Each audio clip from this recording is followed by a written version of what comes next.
quite the geological marvel, considering it's only about 30 minutes away from downtown Kuala Lumpur. It's crazy to think this was all naturally formed, this huge open space here.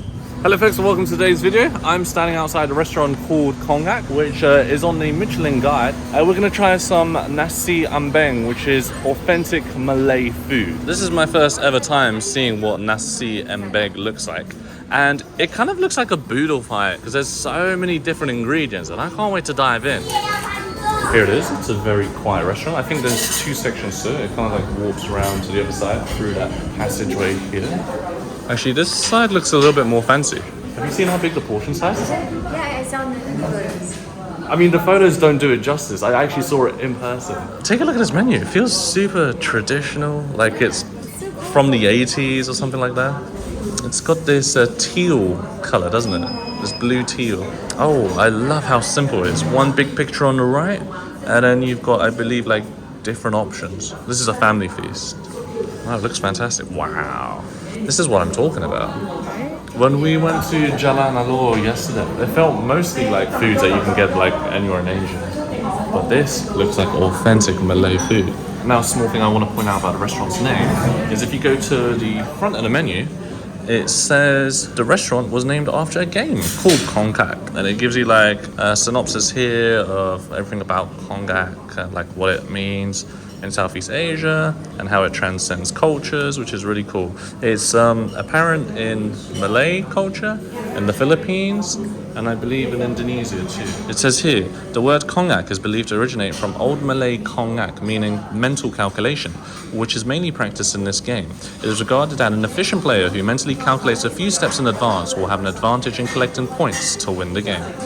I used to actually play this game in primary school. I forgot how to play it, but we used to play it with like these little white shells. And you'd have to kind of like pick it up, right? And then I put it and then like, disperse it amongst like the little, whatever you call those, little pots. Do you remember how to play it? I know how to play it. Oh, okay. The goal is for you, like the one with the most. The most here? Right. Yeah, like the most shells wins. And how did you used to take over the shells? So you take over the shells if there's a leftover shell and then your last piece landed on that. So you continue the game. Just recommended to you, one set for two people. Yeah, you come will with have a two fish. You will have a chicken cooked with the coconut milk.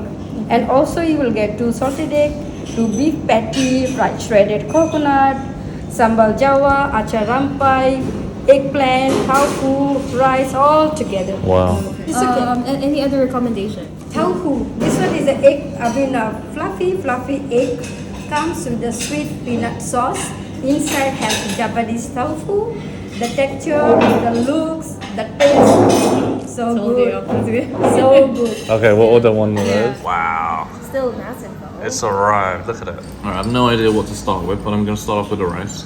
And then I'm going to have a bit of this. And then some carrots, and some dried up stuff here. Maybe have a bit of curry too, chicken curry there. Oh my god, that's delicious. Ma'am, is this sambal sauce? Yes. Oh, okay. This is called sambal balado. Sambal Mix it up balado. all together. Oh, really? Use hand, take a big scoop, put in about. This is like a boodle. So good. Yeah, okay, so we're supposed to like mix everything together. Like this. Mix it up all together. Okay. Then you take some coconut. What milk about this? Do I throw that on top as well or no? Up to you. I love the hand signs that you do. You're like, up Hand is to. better option, you know. And mix it up together, put it in the bowl. We're really mixing it up, and I'm gonna throw the sauce in there as well. Bam! Oh, the third dish has arrived. This is called fluffy egg. Comes with the sweet peanut sauce. Okay. Special signature. Thank you, ma'am. Thank you, ma'am. Enjoy your food. We're enjoying this very much. So this is what my dish looks like once I've mixed it all up, and goodness me, the concoction of flavors is impressive. They said like you have to cut it like a cake. Good luck trying to do that. Ooh. Like a piece of cake. Do you know how I would approach that? How? I would have just like scooped bits of. It smells amazing. It smells amazing, right? It's egg and. So on the towel, you can control actually how sweet and savory the taste is by modulating the amount of sauce in which you pick up. So I'm picking up only a little bit of the sauce. And I think that's the best way to go about it. If you add too much sauce, then it becomes quite overpowering. This is the contact. This is like Thai Filipino music. Oh! Yeah, here it is, the konjac. Konjac. Okay, show me how to play this. We pick up something, right? You pick up something. And Yeah, then they go 1, 2, 3, 4. This is my base, and then You take that, I right? like the shells more, honestly. Then you do that. Of then course. You don't put there because that's not your base, and then I get back. Anyway, that all cost us 102 ringgit, which converts to about 25 USD, something like that. Alright, so the plan is to go to Batu Caves a little later on today because it's still kind of warm outside. And so for now, we're going to go to Pavilion. I'm going to get myself a Starbucks and then head there.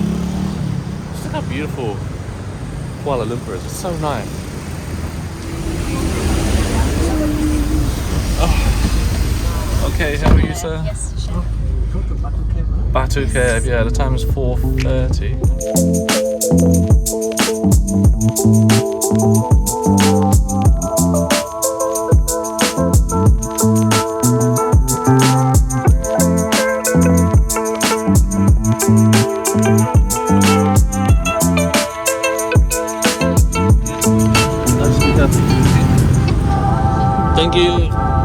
Thank you, sir. I was just gonna leave my wallet, my power bank.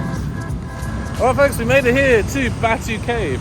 Now the word Batu stands for rock, as there's a lot of rock formations here that are made from limestone casts. There's a beautiful view over the Batu Cave as you're coming in from the motorway. It's really nice.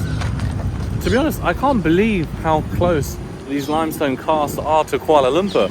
If you wanted to see limestone casts like this in Thailand, you would have to go all the way to like Surat Thani, which is like 8 hours away from Bangkok, or if you want to see limestone casts in the Philippines, you'd have to like fly to Palawan to see them. But here in Kuala Lumpur, it's like less than 30 minutes away from the city center.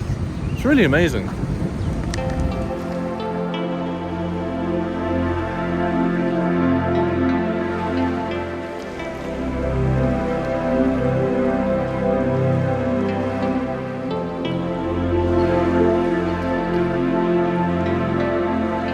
Wow, there is a lot of pigeons in this area because I think the tourists that come here tend to feed them. Wow, oh, holy smokes. Jeez. Look at the amount of pigeons here.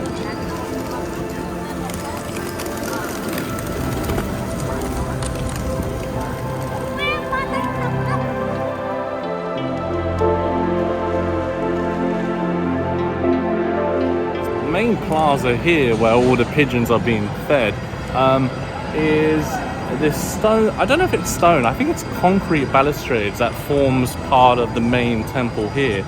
All of this is hand painted and it's very intricate. I don't know if it is actually made from stone, but it doesn't feel like it's from stone. I feel like it's more of a concrete texture. Maybe that's from the paint. And then there's 4 staircases leading up the limestone cast where I believe there is a shrine positioned right at the top. It's super colorful and it's marked by a very intricate entrance. And then of course you have the golden statue of Lord Mergim, which is a deity in Hinduism and is the 3rd tallest deity statue in the world and the tallest statue in Malaysia, which stands at 42.7 meters high. Okay, we will now proceed going up the staircase to the shrine positioned at the landing. Wow, look at this. This is very steep.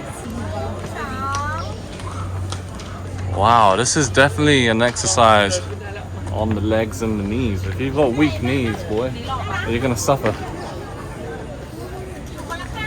Yoo-hoo! I already feel out of breath from just having ascended two flights of stairs. We've got a wild monkey eating, I think, some watermelon. The monkeys are just leaping out of those trees onto these lampposts here and then coming over to the steps. It's pretty impressive stuff. Watching them jump around, displaying their agility.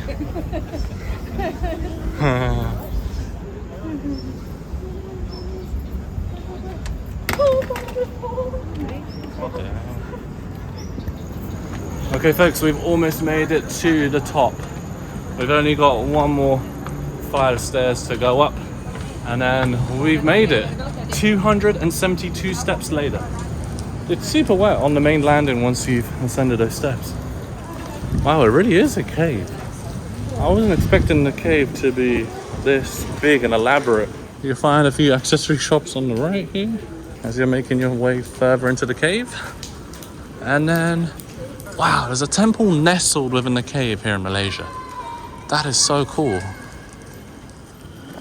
Quite the geological marvel, considering it's only about 30 minutes away from downtown Kuala Lumpur. Look at this. It's crazy to think this was all naturally formed, this huge open space here. It's so tall, it's really, really high up. And there are like small openings, so there's like one there, and then another one here, and obviously the main one where we entered through. And then it continues further and deeper in this direction.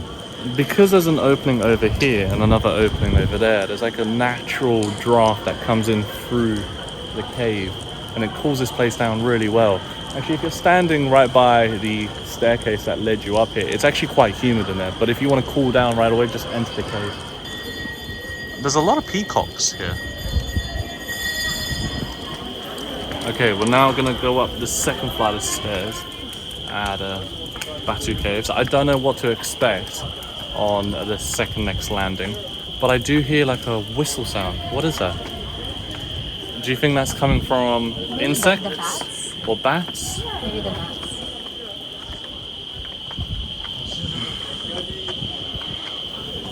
There's quite a big opening in this portion of the cave here, letting in a lot of natural light, and in the middle there's, I believe, another shrine here that you can go pray to.